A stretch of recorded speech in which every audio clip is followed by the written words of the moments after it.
มาอยู่ได้นี่นะครับเพิ่งเคยชุด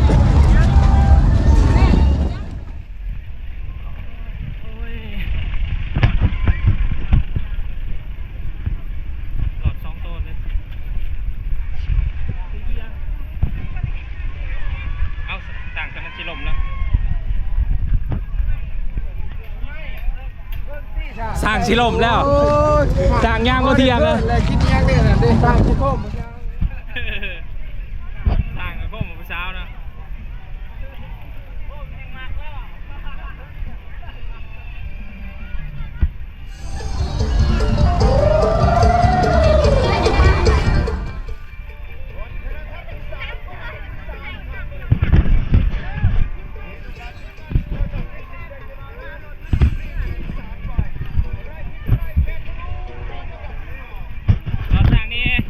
สร้างมื้อเช้าโอ้ย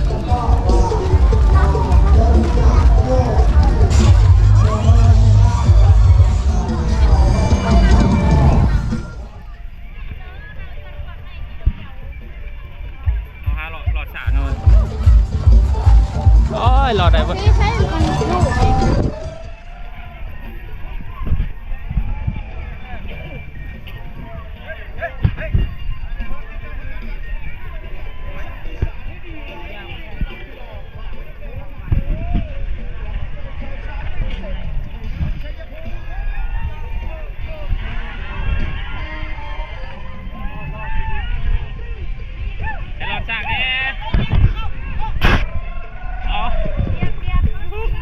สร้างเยี่ยมเลย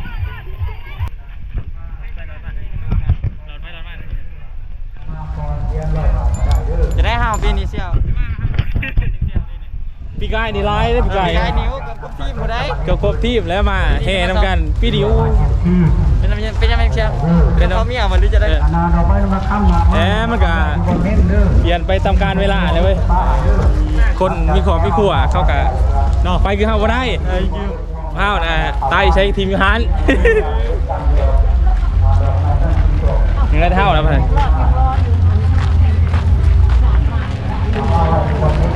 พูดช่างในชิลมนะมั่ง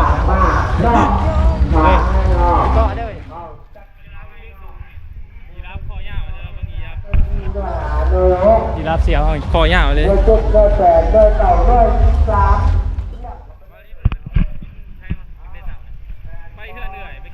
ขั้วแบะแล้วก็ไปขั้วแบะแล้วก็กินแบะน้องเขาแหละแล้วก็มานี้เลย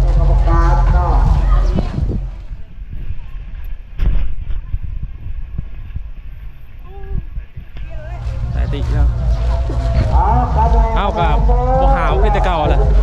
ไปแบบนี้กันได้ยุแต่ว่าสิไปแบบตีไปยังได้ไปขึ้นแต่เก่าบ่ไป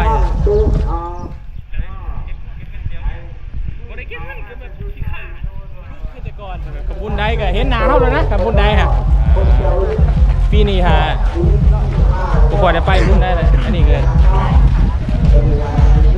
เบอร์วายูนี้